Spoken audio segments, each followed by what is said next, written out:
Hello students, welcome in Mehta Digital Classes. Students, today we will start our poem number 7. आज हम लोग poem number 7 start कर रहे हैं. ओके तो देखिए ये पोएम क्या है. ऐसा एक इमेजिनेशन है इस पोएम में. पॉइंट है एक इमेजिनेशन, एक जगह होती है, प्लेस होता है लियोनिस.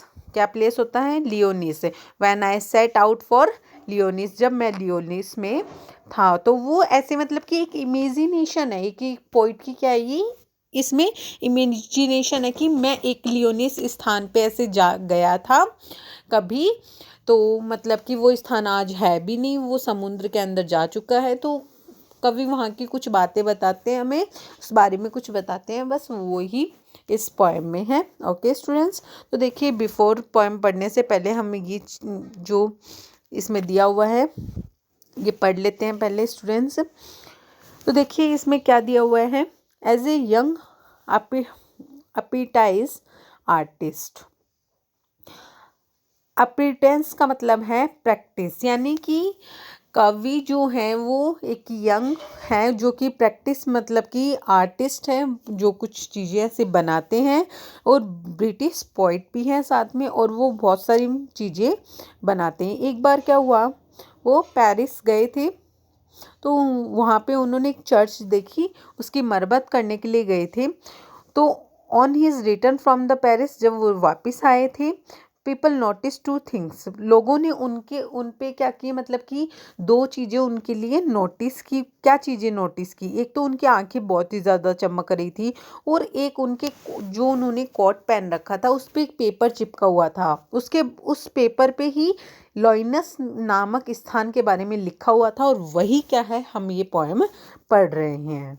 Okay of papers trailing out on his coat pocket, है ना, चिपका हुआ था कॉट की पॉकेट पे, जिससे कि इस पोएम में जो सारी बातें बताई हुई है वो ही उस पेपर पे लिखा हुआ था.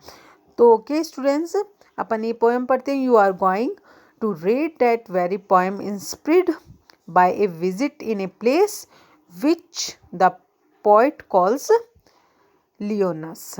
कि मतलब एक अलग सा स्थान है जहाँ से वो इंस्पिरेट हो गए, मतलब कि उनकी जो आत्मा है उस पोएम से जुड़, मतलब कि उस स्थान से जोड़ी, और उसके बारे में उन्होंने लिख दिया. और उस स्थान को कवि क्या कहते हैं? लियोनस कहते हैं. Okay now stanza number first देखिए स्टूडेंट्स, ध्यान से देखिए. When I set out for Lyoness, 100 miles away, the rhyme was on the spirit, and starlight let me long nomas. When I set out for Lyoness, 100 miles away. Students, कवि क्या कहते हैं? जब मैं लियोनस में था, when I set out for Lyonnesse, जब मैं लियोनस यानी लियोनस गया, 100 मील अवे, ये बहुत यानी 100 मिल्स अवे है, मतलब कि 100 मिल्स दूर है. और वहाँ पे द राइम का मतलब होता है ओस की बूंदे. क्या होता है? ओस की बूंदे. ऑन द स्प्रे का मतलब होता है पत्तियाँ, डालियाँ, इन पे बहुत ही ज़्यादा क्या है, ओस है वहाँ पे. ठीक है. And starlight lit me lonesomeness. कि जो स्टारलाइट है ना, उन्होंने ही, यानी लियोनमस का मतलब है अकेलापन, कि जो स्टारलाइट है स्टार मतलब कि ये तारों की जो रोशनी होती है, उसी रोशनी ने कवि के अकेलेपन को दूर किया. ओके और फिर वो वापस ये आ गई, दोबारा लाइन आ गई. When I set out for Lyonnesse 100 miles away, कि जब मैं लियोनस में था, ये लियोनस कहाँ है? 100 मिल्स अवे हैं. ओके तो कवि इसमें इतना ही बताते हैं कि वो वहाँ पे कैसे हैं, ओस की बूंदे हैं पत्तियों पे, और मेरा अकेलापन किससे दूर हुआ था? स्टारलाइट से दूर हुआ था, यानी तारों की रोशनी से दूर हुआ था. ओके तो अब देखिए इस स्टेंजा के क्वेश्चन आंसर देखिए. Question number first, how far was Lyonnesse. कितनी दूर है Lyonnesse? Lyonnesse was 100 miles away, Lyonnesse 100 miles दूर है। How was the climate when the poet went to Lyonnesse, Lyonnesse का क्लाइमेट कैसा है? The climate was very cold ही है ऑब्वियसली, क्योंकि वहाँ पे स्नो बहुत ही है, मतलब कि धुंध बहुत है। When the poet went to Lyonnesse, जब कवि लियोनस गए तो वहाँ का वातावरण कैसा था? बहुत ठंडा था। थर्ड क्वेश्चन देखिए, what was the illuminating the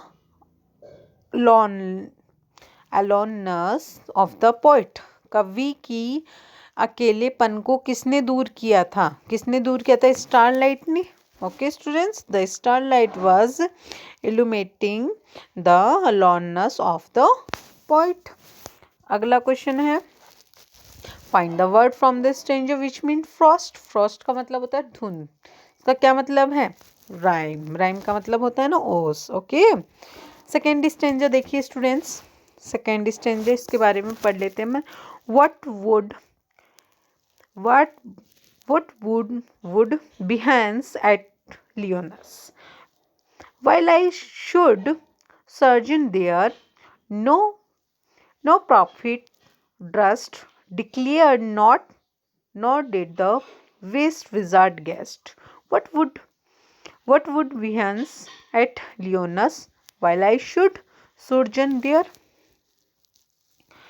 कवि क्या कहते हैं यहाँ पे कि जब मैं लियोनस में था, यानी वहाँ पे गया, वहाँ पे मैंने क्या देखा?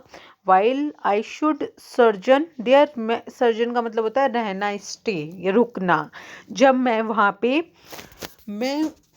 पे था, जब मैं वहाँ पे रुका, नो प्रॉफिट डस्ट डिक्लेयर, तो ऐसा मतलब कि प्रॉफिट का मतलब होता है कोई भी ऐसा बड़ा महात्मा, धर्म, एक किसी पर्टिकुलर किसी रिलीजन से जुड़ा हो, किसी धर्म से जुड़ा हो, ऐसा भी कोई नेता यानी धार्मिक नेता भी इतनी हिम्मत नहीं कर सकता। मैं ऐसी जगह गया था। Nor did the wizard gas, और कोई भी मुझे बता नहीं सकता, यानी कोई भी जादू के मतलब कि कोई भी भविष्यवाणी भी नहीं कर सकता इस चीज़ की। विजार्ड का मतलब होता है जो जादू के बारे में उसको जानकारी होती है, तो कोई भी इस चीज़ को बता भी नहीं सकता कि मैं कहाँ हूँ, और मतलब कि आगे की कोई भविष्यवाणी भी नहीं कर सकता। मैं ऐसी जगह पे गया था। What would Behance at Lyoness, while I should sojourn there, जब मैं लॉइनस में मैंने देखा, मैं तब हुआ, तब मैं था वहाँ पे, तो और मैं वहाँ पे रुका। मैं जब वहाँ पे गया था तो मैं वहाँ पे रुका। ओके, तो आपका सेकेंड स्टेंजा भी क्या होता है? कंप्लीट होता है। तो नाउ इसके देखिए question answer. Question number first, which place is the poet telling about, poet किस प्लेस की बात कर रहे हैं? The poet telling about a place named Lyonnesse, Lyonnesse की बात कर रहे हैं। सेकेंड क्वेश्चन है, only a prophet could tell what was going to happen with the poet, it is true or not according to the poet, कवि के अनुसार सही है या गलत ये बताना है कि कोई भी भविष्यवाणी मतलब कि कोई भी एक नेता, मतलब धर्म से जुड़ा नेता यहाँ पे जाने की हिम्मत नहीं करता। इस बात में कवि की सत्यता को दर्शाना है। कवि के अनुसार क्या है? No it is not true according to the poet. Third question देखिए, सेकेंड क्वेश्चन देखिए, सेकेंड में a wizard could guess about the change in the poet, comment on it according to poet's view, कवि के अनुसार बताना है कि जो विजार्ड है मतलब कि जो जादू के बारे में जानकारी रखते हैं वो गैस नहीं कर सकते हैं इस बदलाव के बारे में। तो कवि के अनुसार आंसर देखिए, according to the poet wizard could not guess about his this change, वो भी नहीं बता सकते इस बदलाव के बारे में। अगला क्वेश्चन देखिए, find the word from the stanza which means happen. Happen का मीन्स क्या क्या है यहाँ पे स्टेंजा में? बिहेंस। क्या है? बिहेंस हीरा। तो क्या लिखना है? बिहेंस यानी होना। ओके तो स्टूडेंट्स आपका फर्स्ट स्टेंजा और सेकंड स्टेंजा आज हमने क्या कर लिया? कंप्लीट कर लिया पोएम नंबर 7 का, when I set out for Lyonnesse का। ओके स्टूडेंट्स, तो आपको फर्स्ट स्टेंजा के क्वेश्चन आंसर और सेकंड स्टेंजा के क्वेश्चन आंसर ये और क्वेश्चन आंसर ये आपको कंप्लीट करने हैं अपनी नोटबुक में और अच्छे से इनको लर्न करना है। Okay thank you.